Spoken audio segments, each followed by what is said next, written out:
My name is Nick Berry, and I'm going to be looking after the room today, so you'll be seeing a lot of me if you stay here. I feel very privileged and very humble because today we have a great range of speakers here to talk to you about analytics and running games as a service. Whenever I think about running games as a service, I always draw the analogy back to the entertainment industry, the TV and movies, and games as a product, games as a service. Once upon a time, the movie industry used to put all its money behind a blockbuster release. They'll do all its research and do all the work and fingers crossed, make a movie and it releases. Maybe it's a success, maybe it isn't. It's a very risky business, and even the best minds in the world can sometimes produce movie flops.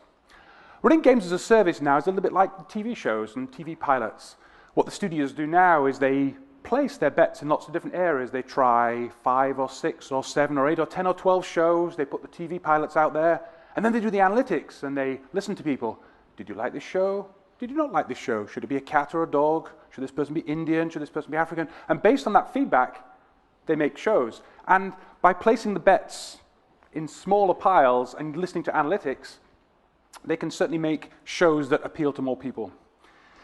Analytics, it's interesting. You can't make a bad game good, but you can certainly make a good game better, and you can make a better game profitable. I hope today, by listening to some of the presenters, you'll learn some techniques that will help make your games profitable. But today, I have the honor of kicking off. I'm going to be talking about mathematical modeling of games. So the first thing is, click. Don't panic. Today, I want this to be fun. What I'm going to be doing is telling you techniques for mathematically modeling games, but I'm not going to go into an awful lot of detailed maths. Sit back, just relax. All my slides are going to be made available. You don't need to make notes. Just sit down and just enjoy the show. For those of you who don't know me, I'll give a quick 5-second biography. I graduated in 1988 as an aircraft engineer and a rocket scientist, but I didn't actually go into that industry. Instead, I joined a group of friends, and we produced a software product called Autoroute. It's a mapping product. We were quite successful. We got it to come to about 50 people, and then we sold the company to Microsoft in 1994. I spent 14 years at Microsoft, 10 years of which were in the MSN gaming zone, working on Microsoft casual games. I jumped ship and joined Real Networks, where I ran the analytics team for Gamehouse. And now I have a fool for a boss because I work for myself as an analytics company. So we're going to start off today by let's play a game. Let's say that I was to roll one die. And if it came out to be a 1, 2, or 3, I give you $1, or €1 in this particular case. If it comes out of 4, 5, 6, you give me $1. The question is, would you play this game? It seems pretty fair, and I think the answer is everyone would say, well, yes, I would play that game. Let's say we change the rules, and we subtract the 3 from this side and said, hey, if it's a 1 or a 2, I give you $1. If it's a 3, 4, 5, 6, you give me $1. The question is, how about now? Would you play this game? No. If we wanted to find out whether that's a good game or a bad game, I know it's a trivial example, but stay with me. There are 2 basic ways that we could go about deciding whether that was a good game or a bad game. The first is experimentation. One of the things we could do is we could just sit down and just play the game and play the game and play the game and play the game. Things that are more likely to happen will happen more often. Things that are less likely to happen will happen less often. And so just by pure experimentation, and running the experiment thousands or millions of times, we could work out whether it was a good deal or a bad deal. The second idea is formal modeling, and I'm afraid the graphics are a little bit dark to see, but we can sort of mathematically model and say, well, hey, if it's a 1 or a 2, which happens 2/6 of the time, this is what happens. If it's a 3, 4, 5, 6, it happens 4/6 of the time. There are advantages. This experimentation model, it's very easy to write. You don't need to understand the mechanics of the system. You can write it very, very quickly. Just a random number generator and throw it into the game. And because of that, like I say, you don't need to understand the complex mechanics of the game. You can drive a car without knowing how an internal combustion engine works. All you need to know is learn how to drive a car. The disadvantage of an experimentation way of doing things is that you may need to run it thousands or millions of times to get an accurate result because you're at the mercy of the random number generator. And more importantly, it's a little bit subtle, but there could be branches or paths of your game that occur very infrequently. Maybe you have one path that only occurs 1 in every 10,000, 1 in every 100,000 times. And then downstream of that path, there may be other events that happen. And if you only ran your experiment 10,000 times, you may never have even exposed those or exposed those with the correct proportion of results to get a meaningful answer. With formal modeling, you can get an exact answer, which is great. But it can also be very difficult to ride, as we'll see in some of the examples I talk about. Sometimes you'll hear statisticians talk about this being an objective approach, and they talk about a Bayesian or a subjective approach. Those are just fancy words for describing the same thing. One last concept, and then we'll get into some examples. There's a concept of an expected outcome that's sort of what's the likely thing to happen. So if I was to roll the dice, as you can see here, what was the average result I would expect to get? And there's some maths to ignore. But with a formal model, you're going to get an exact answer straight away. The average number you get from rolling a dice is 3.5, and you can work out, there's 1/6 chance of getting a 1 plus 1/6 chance of getting a 2, and add it all together, and that gives the expected results. If you do the experimentation model, you'll see this drunken man's walk, and it's gradually going to get you to the right solution after a certain number of trials.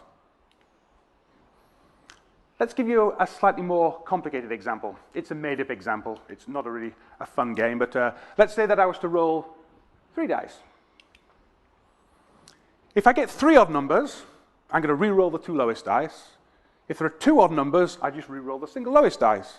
Then I sum them all up. If the total is odd, I add the highest number dice again. With me so far? If the total's over 17, I give you $7. If not, you give me 3. So the question is now, would you play this game? Any takers? The answer, you don't really know. And if you've got if you just put this game into your product, how do you know what the likelihood of the win's going to be? If we were to take a subjective approach and model it, it's going to be quite complicated. As you see, we have the first dice, and then the second dice, and then the third one, and all the combinations, and then we have to work out which is the highest one, and we re-roll. It's kind of going to get very complicated very, very quickly. So instead, we'll pull up a tool, the Monte Carlo sim, which is the idea of the experimentation we talked about. And what we do is we're going to play the game by rolling the dice and doing it again and again and again and again and again and record the results. And yes, it is named after the casino. So here's the graph of the results by following those particular rules. It's very spiky because there's less likelihood of getting an odd number in there. Here is our 17 score. And in this particular case, by running, I think how many did I did 1 million trials here. 76% of the time it went here, and 23% of the time it went here. This is where you lose $3, and this is where you gain $7. And multiplying the 0.765 to get the expected result, it turns out on average you're going to lose about 66 cents a game. So the answer is, should you play this game? Probably not. Okay, the basic math out of the way, let's look at some real-world examples. Where I grew up in England, we used to play a game called Snakes and Ladders. In America, it's called Shoots and Ladders. Anybody know what it's called in German? There we go. Lighter spiel. Gives me a chance to pause while the graphic goes over. So question, how long does a game of Snake and Ladders last? As we can see, the shortest roll actually takes 7 rolls, and there are various different ways you can do it, but one of the ways is you can roll a 4, and then a 6, and then another 6, and a 2. It allows you to use the big ladder, and then a 6, and a 6, and a 4, and you get to a win. But how do we actually work out how long a game really lasts? Well, again, we can use the Monte Carlo simulation. We say, well, okay, I'm going to model the game. I don't really need to understand the mechanics of the game, but I'm going to roll the dice, work out where the counter moves to, roll the dice again, roll the dice again, roll the dice again. And I think I played 1 billion games of Snakes and Ladders here. Yes. And if we look at the graph here, we can see the modal number of moves is 20. I can't push the button. There's no chance of you finishing in 7 moves. This is the number of moves it's going to take, and this is the percentage chance of you finishing in that number of moves. And we can see here, the most likely event is a game of Snakes and Ladders will take 20 moves using this Monte Carlo simulation. Here is a graph of the cumulative probability, and it tells you what the percentage chance of finishing that game or less. And we can see, thankfully, that 97% of games take 100 moves or less. And the median answer, which is as many games take longer than this as take less than this, is 29. And again, for the statisticians out there, what kind of average you're looking for. Modal is the most likely occurrence. Median is as many games above that or less than that. And arithmetic mean, when I played the game, to play the billion games, it took me 36.2 billion rolls to get there. So divide one by the other. The average length of the game is 36 rolls. So that's the way of doing it by the experimentation model. But I wanted to teach you the techniques for the idea of how to mathematically and formally model this game. There's a very smart mathematician, he was part of a smart mathematical family, Andrei Andreevich Markov, and he sort of said, well, what you can do is you can model anything, not just a game, by a series of states, that I'm in this particular state, and I could be in one of other states. I'm either sleeping, I'm awake, or I'm reading. So as an example here, there's this state, I could be this state, this state, this state, this state, this state. And all he said is there is a chance of moving between one state and the other, and all you have to do to model a system is calculate the probability of moving from that state to that state. So there's a chance I can move from state 1 to state 2, state 1 to 3, 1 to 4, and there's a chance I may actually stay where I am. There's another word, we call it a stochastic process. And what it is we say is that something must happen. I'm in this state, and on the next time slice that comes along, I'm going to be at another state. In the snakes and ladders game, if I'm on square G, there's a 1/6 chance if I roll the die, I'll be at G plus 1. 1/6 chance to be at G plus 2. This is assuming there's no snakes and ladders at the moment. This is just the idea of I come in this state, and on the next time step, I'll be at one of these other states. To apply this technique, you have to have this concept of a memoryless system. And what this really means is you're agnostic as to how you got to this particular square. If I'm on square 47 on the snakes and ladders board, it doesn't matter how I got there. All I'm just saying, once I'm on square 47, what are the chances I'm going to be at each other square after that particular point? This is different from playing a game of blackjack, which is why card counters have a great advantage, that when you play a card, once a card's used, it's expired and it can't be back in the deck. So the chances of drawing other cards out of the deck really depend on events that have happened in the past. So you can apply the Markov analysis only when it's a memoryless system, although we'll see a little tweak we can apply to that later on. Doesn't matter where you start, we've just talked about all those things. And all the probabilities have to add up to 1. Something has to happen. When you're on square G, on the next roll, something has to happen. And what you do to apply the Markov chain analysis is create something called a transition matrix.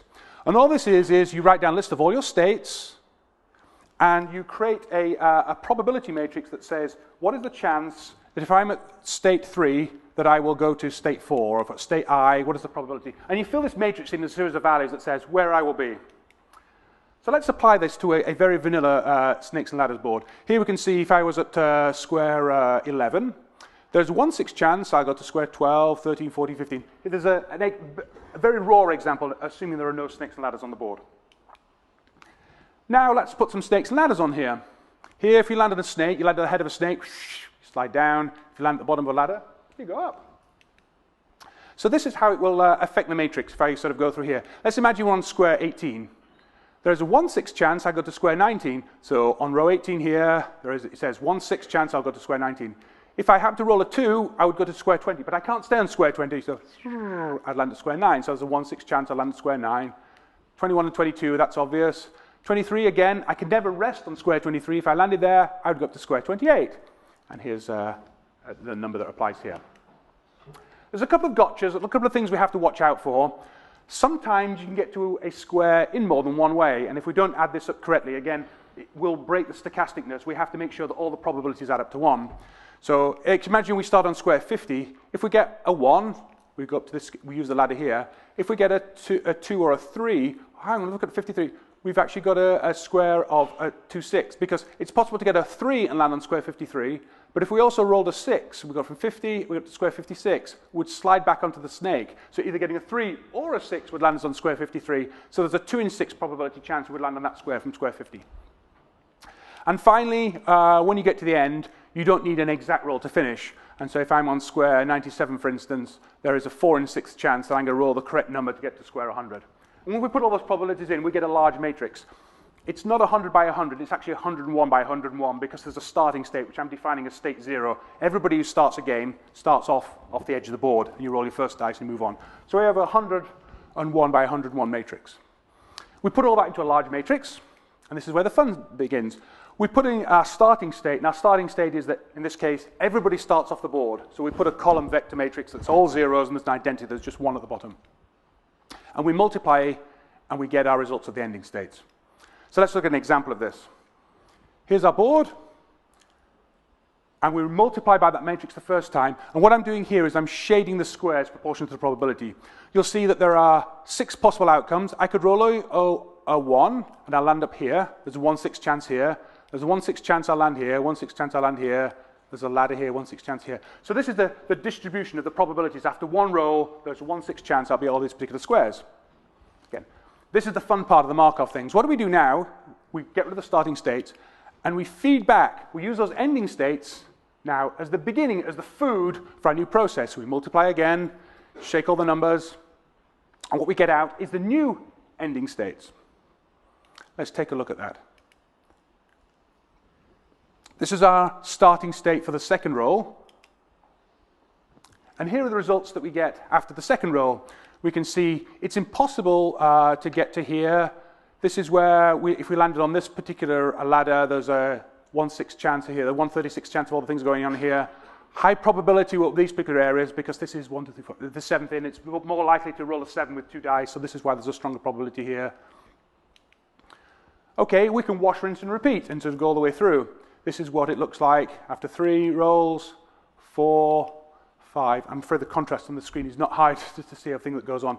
By the time you get to square 7, and you probably can't tell here, there is a non-zero value that appears in square 7. Because remember, the shortest possible number of moves is 7 moves, and it occurs about 2 chances every 1,000 games, then we move to square 8. By the time we've done this a lot of times, by roll 20, you see this block is getting quite intense. There's actually a very strong probability we'll get to square 20. And by a roll 100, it's pretty much game over. You can see there's some shading over here. I put a little animation together. Again, the contrast is very poor here. But if I click this, maybe you'll see the animation. Roll 2, 3, 4, 5, 6. And everything's gradually moving over. A game actually, theoretically never ends. It can go on forever because you could be unfortunate to land on a snake and carry on going. But by the time you get to 50 or 60 rolls, the probability is very, very small. And here is a graph. It looks very similar to the one we've seen before. This is the percentage results based on the Markov chain analysis. So let's look at the two graphs together. This is the blue one using the formal model, and here's the red one we did by rolling 1 billion games. If we compare them together, I think I don't know if you can quite work out here, but the curves match very, very closely. The red line, which is the probability model, there's a slight error depending on the accuracy of the random number generator you used, or not necessarily exposing those things. But I think you agree that's a pretty close fit. Anytime you actually run 2 models and they come so close, it's a sigh of relief that you've actually got your maths correctly. A couple of trivia takeaways, just because it's sort of fun. Going through this analysis, I sort of worked out what the chances are of using a certain ladder and using a certain snake. It seems that not all ladders and snakes are equal. And one of the things you can do when you have the Markov model is it gives you a chance to very quickly play. Let's say I put a ladder here, or I put a snake here, and move things around. You can alter the dynamics of the game just by changing one value and remodel the game, and in 2 seconds get the results of what goes on. Interestingly, if you see this ladder here, and again, it's a relief that your model works correctly. You can only land on this ladder if you roll a 1 on the first time. There's no other way you can come back to it. And so, by chance, and perfectly, this is actually a 1/6 chance of it happening, which, again, validates the model that you can only use that ladder if you rolled a 1 on the first time and it happens at a 1/6 chance. A little bit of a fun thing, by actually playing around with this, you can add a snake and decrease the amount of time it takes to finish the game. First of all, that sort of sounds counterintuitive with the idea, well, I'm rolling a dice, and how can adding a snake, which always sends me backwards, decrease the amount of time? And it blows your mind to think about, well, what you can actually do. If you notice here, there is a very long ladder. If you add a snake that takes you back to the beginning of that ladder, it gives you a second crack at taking that long ladder. And if you put a snake in here that takes you back to before the first ladder, it gives you a chance of actually decreasing the average amount of time. It gives you a second chance of taking that ladder. And likewise, you can actually add ladders to the game and lengthen the game, because you could add a ladder that bypasses the long ladder, and if you happen to take that short ladder, you've missed the opportunity to use that really big ladder, and that really big ladder is one of the big things in the game. And again, if you hadn't modeled those things, maybe you wouldn't have understood it. And again, when you're developing your games, things that you think are right, prove it by using the math to make sure you've actually got the right answer. Candyland, another game my kids like to play. I think it's also called Candyland in Germany, so there's no translation here. Here, Candyland is a game where you have a stack of cards, and it tells you to move on. The reason I wanted to show this game is, this is not a memoryless system. It's a little like blackjack. You take a card, you play the card, and then you discard it. And in order to model that using a formal model, it's unfeasible to do, because there are so many states you'd have to measure. Has this card been used? Has this card been used? Has this card been used? But what we are going to do as an experiment to find out is we'll do something called a crippled Markov chain. And what I'm going to do is say, well, we'll take a card out of the deck, we'll act on that card, but rather than discarding, I'm going to put it back in the deck, shuffle the deck again, and then put the deck back again. So there's the same probability of drawing the cards every single time, proportional to what the distribution of the cards is. And here's a model of the Candyland board. To create the transition matrix for Candyland, what we do is, if you're on particular square 7, there's a certain percentage chance you're going to get a purple card or a double purple, and there are also these pink cards, which are, if you've ever played the game, it allows you to jump to certain locations. Candyland has a couple of twists as well. There are a couple of bridges that you can take, and there are also some sticky squares. If you land on those squares, you have to miss your turn. And when I model this as a Markov chain, all I say is the bridge is an additional state, and you have to be on the bridge. Or if you land on a sticky square, what happens is you move with 100% probability onto the sticky square, you wait a turn, and then there's a 100% chance you're going to move off that square on the next time. And so the sticky squares are represented by these little bumps there. Bridges act like ladders.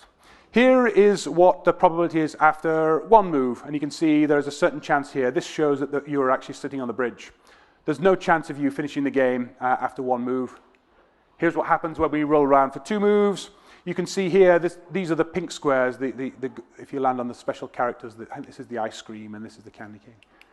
3 moves, and again, I think I have an animation sort of showing, click, how the game progresses round. And you can see the percentage chance of the game finishing getting stronger and stronger and stronger as the game is played. The reason I want to do this is to show the difference between the Monte Carlo analysis and the crippled Markov chain. It's actually a pretty good model. The chances of putting the card back in and rolling it again, you've simplified the math quite considerably, and the curves match pretty close. You'll see there's an inflection point around here. It happens about the same number of times when there's a cards in the deck, that when you're playing the proper rules, if you've used all the cards, one of the things you have to do then, once you've used all the cards, is put them back in the pile and shuffle them again and start again. So you're absolutely likely to get one of these magical character cards, the ice cream or the candy cane that moves you around. So this is why the curves the model here. But it's a pretty good approximation, and it's showing you how you can use a simple technique to get sort of pretty close to the answer. Next example, Texas Hold'em poker. I'm sure there's some sort of poker players here. I don't know if you've ever wondered to yourself, if you're playing a game of poker, what is the best starting hand? Now, playing poker, it's actually quite an interesting thing, because the mathematics involved, it's a superposition of lots of different things. Certain hands in poker, you need to get cards all in sequential order, 3, 4, 5, 6, 7. So for certain hands, for other hands, you need them all the same kinds, lots of 3s and lots of 4s. For certain kinds, you need them all the same, painted all the same color. And the odds sort of change, because you've got cards where you need them all the same kind, and ones where you need them all in the same order, and ones where you need them all the same color. And if you've got a pair of starting cards, could my cards be cards that could make pairs and multiples together, or could the cards that are numerically connected so that I can make straights? And the subtle part about this as well is that the odds change depending on the number of people on the game. And here's a sort of thought experiment. Let's say you and I playing head-to-head a game of poker, and a gut shot straight comes out on the table in the community cards. It's a straight that's just missing one of the cards. If you and I are just playing head-to-head, the chances of one of us having that card to complete the straight is very unlikely. There's only a small chance that one of us had the card. But if there are 10 players at the table, all with 2 cards, somebody's bound to have the card that's going to complete the straight, and so straights are more likely to happen. So the average hand required to win increases depending on the number of players at the table. The combinatorics of this are a little bit too complicated, again, for formal modeling. With 2 players, the equation sort of goes by. There are billions of combinations. By the time we get to 10 players, the odds are just immense. There's not enough computers in the universe to complete this sort of NP sort of problem. And so we need to use a mathematical experimentation model to sort of go through and do this. So here's an example of what happens, and it's a very complicated picture, so I'll explain how it works. This is showing this ordinal ranking of cards if there's 2 players. Here there are 169 possible combinations between pocket aces, kings, queens, all the way down to pocket 2s. Things on the upper triangle here, these are suited. The little s means it's suited. Here we have unsuited cards. The color is representing a positive expected value. What that really means is if you only stayed in hands where it's color shaded against an automaton who stays in every single time, you will always wait, on average, you'll make money if you're staying with a color shaded hand. If you're staying with a gray hand, you're not going to make any money. The number tells you ordinarily which the ranking is. So we can see the top 10 hands are shaded red, the next ones are shaded yellow, green, blue. The best hand, no surprise for anybody who plays poker, playing head-to-head, is pocket aces here, all the way down to pocket sevens, and then we have ace-king suited, ace-queen suited. There's a lot of symmetry around the leading diagonal here when playing with two players, because the chances that you get to a hand where a flush or above is really needed to win a hand is very, very unlikely. It doesn't happen very often. Compare that to the results that we get if you're playing with 10 players. And this is a very different set of results. Notice here, hands that you thought were pretty good, like ace-9 off suited. That's a really bad hand, because if you don't have suited or painted cards, as they like to talk about, that could possibly make a flush, you are at a way disadvantage because somebody's going to have some cards that are going to make together, and the chances are with 10 players at the table, the average hand required to win is going to be quite a lot higher. Even loosely connected cards, Jack 7 suited, 7 and Jack, 7, 8, 9, 10 Jack. There's a possibility that card can make a straight. Those cards can make a straight, so the cards are quite a lot more valuable. Now this data comes from, it's a little bit of a plug, but I run a small poker company selling these strategy cards, and today, as a reward for everybody here, I've got lots of prizes to give away. So if you stay in this room and answer some trivia questions, you'll be getting some prizes later on. Risk, I don't know how many people here play Risk.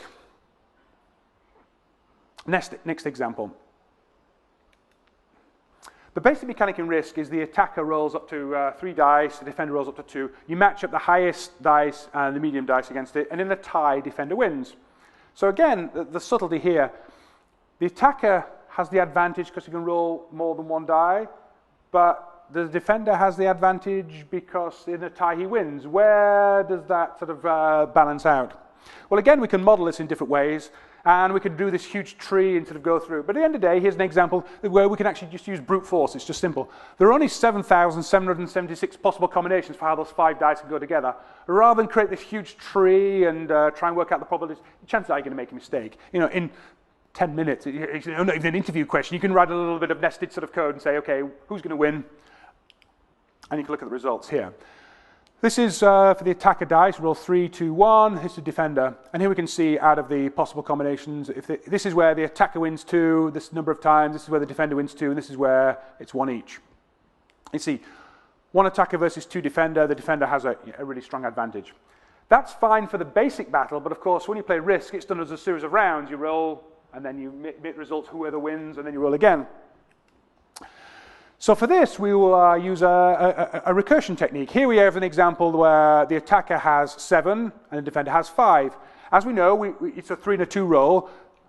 If I can click on the corner, it's probably mouse type. You're not really going to be able to see it. But there is a chance here when the 3 against 2, we know that it's 2,275 or 776. So going back to here, there is this number over this number chance that the defender loses 2. There is this chance over this chance that everybody loses 1, and this chance here that the attacker loses 2. And again, based on this, we've got a new question with a slightly different results, and it recurses down all the way down to where you actually either get a 1 or again 1 or a 2 or against 1, where we've got this sort of simple odds that happen from here. And using this, we can just recurse through the tree and put the results in there. Too many mouse-type figures to look at. But a picture speaks 1,000 numbers. So here we have attackers, 1, 2, 3, 4, 5, all the way up here, and here we have defenders.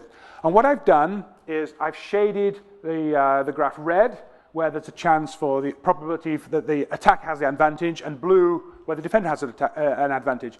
And we can see here that 1 versus 1, 2 versus 2, all the way up to 5 versus 5, that the defender has the advantage. But by the time you've actually got more than 4 and 4, where you get to 5 and 5 or above, the odds slip the other way. The ability to roll an extra dice compounds over time, and you have a better chance of winning if you against a similar size thing. And if you look at the leading diagonal here, you'll see the red is creeping into this particular side.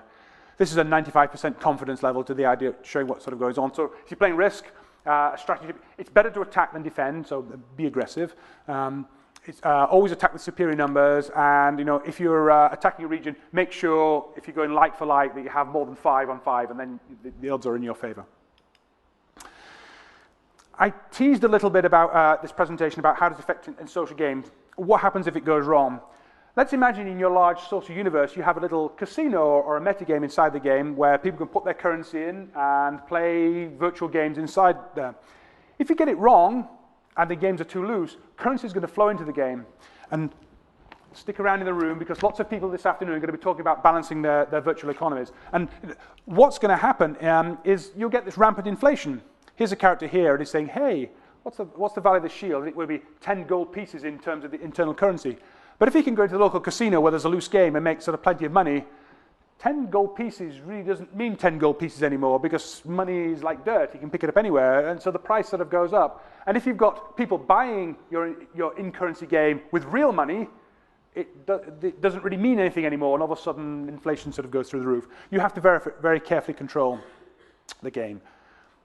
And some concept of inflation, some basic things which I hope people will be talking about later on today. To stop inflation, there needs to be a fixed amount of currency. The only way you can control inflation is to control the currency in the game. It is basic economics. So you need to extract it at the same rate that it's sort of coming in. And that sounds pretty easy. Well, we'll just absorb it when we have the games. But it's actually quite complicated because you can't actually control the number of people coming into your game. There's no way to stop. People can just sign up whether they're free accounts. They'll just come in all the time. So you need to very carefully balance it. So the takeaway of this, is you need to understand the expected value of any game that you sort of put out there. Otherwise, you're going to be causing inflation or causing your game not to be fun. The examples I've talked about today, I've gone through very quickly. A plug for my website. If you sort of go there, you'll find more detailed analysis of all the things that go on here. And today's slides, I sort of promised you, the presentation is available here in all its gory detail. I did actually finish sort of quite quickly, so I have this sort of bonus slides. And the idea of, if you see me, that means that Nick has talked too fast. So the last example I'm going to talk about is Yahtzee.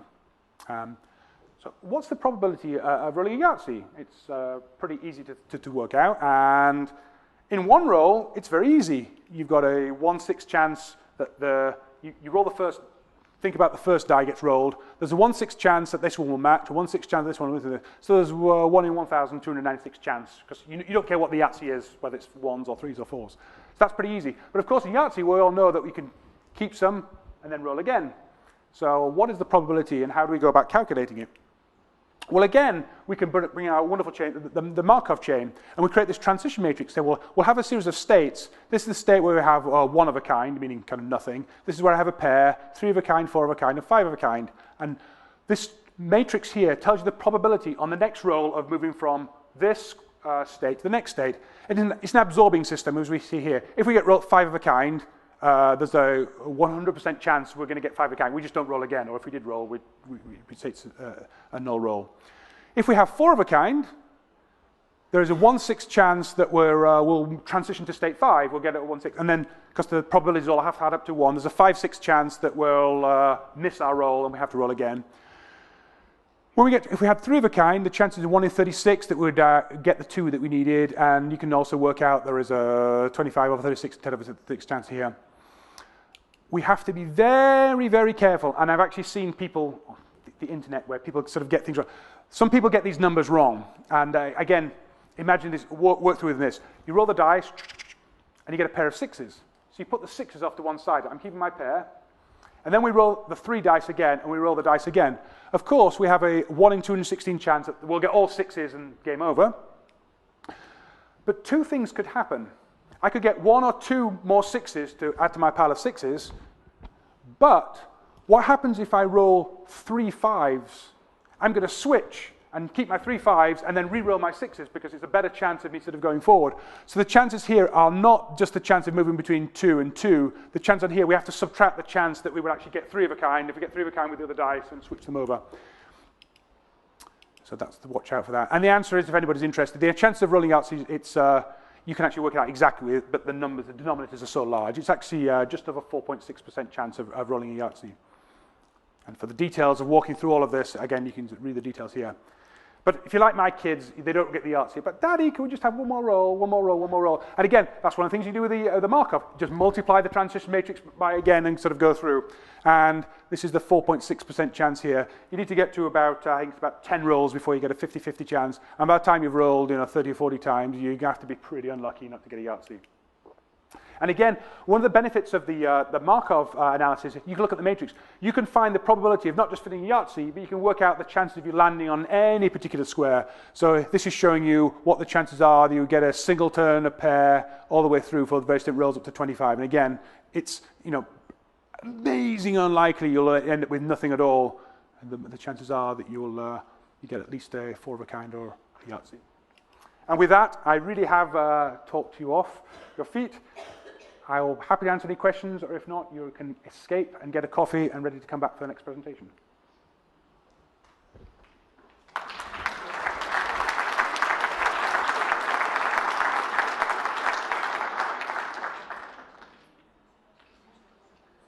Oh, yes, you were all given the Casual Connect magazine. On page 20 and onwards is some of the examples that I sort of talked about here today. It's an excellent magazine, by the way. Any questions? I will see you back on the hour. Oh. Just okay. Is this working? Okay, yeah. So I am an economist, and I know that some of my colleagues, when I was at university, they did financial econometrics and things like that, and they talked and worked in Markov chains and things like that, so I know the concept. But I also know that these guys have starting salaries for bachelor types, starting at 40, 50,000 euros or something. How many people would you expect the games industry gets that actually know Markov chains to do the game design things? More than you would think. Really? No? If you go down to the Bay Area and look at the job listings for companies like Zynga, you'll find that they're hiring just as many analytics people as they are game designers. In fact, at GDC last year, I stood up in front of the Game Developers Conference. I stood up in front of all the game developers there and said, analytics is now just as important as game design. And waiting for them to throw shoes at me. And no, they all stood it. They all understood. Again, like with the opening speech, I don't think analytics can make a bad game good. Silk purse salary, whatever you wanted to say. No, a crap game will just be refined crap at the end of the day. There's no way you can sort of do that. But what it can do is move the needle. With today's social games, you're talking about denominators of tens of millions, hundreds of millions of people playing. If you can change the conversion rate by 0.5% here, just by changing something, and it makes a huge difference to the bottom line. But also, you don't necessarily need to understand and pontificate. In the past, game designers have sat there and said, well, people would never pay €6 for this. People would never pay $5.75. We should put red marching ants around this. We shouldn't do this. And they can argue, or they all have opinions about what goes on. No, you A/B test. You take a particular fly to the particular product, you try it out, and you don't necessarily need to understand why it happens. They had we reduced the price, and nothing happened. We increased the price, and we sold more. It doesn't make sense, but we made more money. Let's do more of that. And analytics is the way forward to maximize the potential revenue from the game, and also to make it fun. You can sort of sit there and sort of say, is this fun? Is it not fun? You just ask people, or just based on what it is they do. It's very important, and I think any company who is not looking at analytics is, the phrase, leaving green on the screen. If you're not using analytics, you are yesterday's future. You are going to get overtaken by somebody who does that. And that's not bad, because I think game design is still very important, but analytics is now just as important. And you'll find every single gaming company that is doing well in the social space has a very strong analytics team.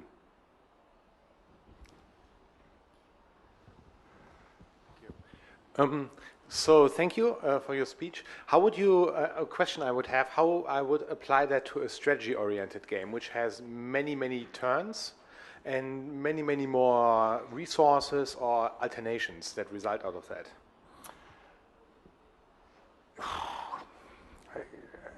I guess it really depends, without knowing sort of what the game happens to be. I don't necessarily claim to have all the answers. What I'm sort of trying to explain to people is that you need to understand the mechanics of your game, and the tools available. The Monte Carlo style analysis we talked about, where you can throw random numbers, or maybe you build a bot or some robot that sort of said, here are the rules that I think people will play by, and then apply that to the game. You probably may or may not know that there's a certain path, a certain card they play, a certain strategy they employ that makes it sort of incredibly easy for them to win, whether it's a role-playing game, whatever happens, or you play the Magic Spider, and all of a sudden it's very easy. And then it's no fun for anybody else to play, because anybody who plays the Magic Spider, it's game over from everybody else. And if you don't model that, you don't understand it, your game's not going to be fun. You can do it in advance, or you can do it based on, that we just talked about the trial. Instrument the hell out of everything that you do, and you should understand there are, going back to my physics professor, in real world, there are no such things as sharp edges in the real world. So if you see a sharp edge, something is wrong, something is broken. When you look at your data, it's very easy to see trends or sharp edges. If you measure and instrument the games that you produce well, I think it should be pretty easy to understand where there is a loophole or there is an exploit, and understand why that is, and then sort of fix it from there. Model it beforehand if you have time, but if not, just very carefully monitor it when it goes out or the next patch goes out to make sure that you haven't done something, and then react with a very tight feedback loop if your system is very, very complicated. That's probably the easiest thing to do. We have another question. Seems like the natural question. If you, sorry, got distracted. That's okay. If you stand in front of GDC and say the analytics team is now equally important as the game design team, and you need as many, is that the end of that trend, or do you think eventually you'll need less game designers, though they will still be necessary, and a majority of analytics people? No, I don't think so. I think that they're both equally as important.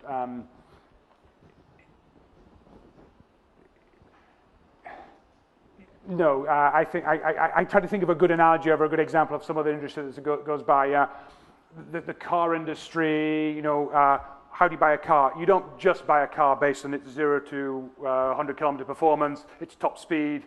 It looks beautiful, it has nice wheels, and as well as having all the sort of features that go through.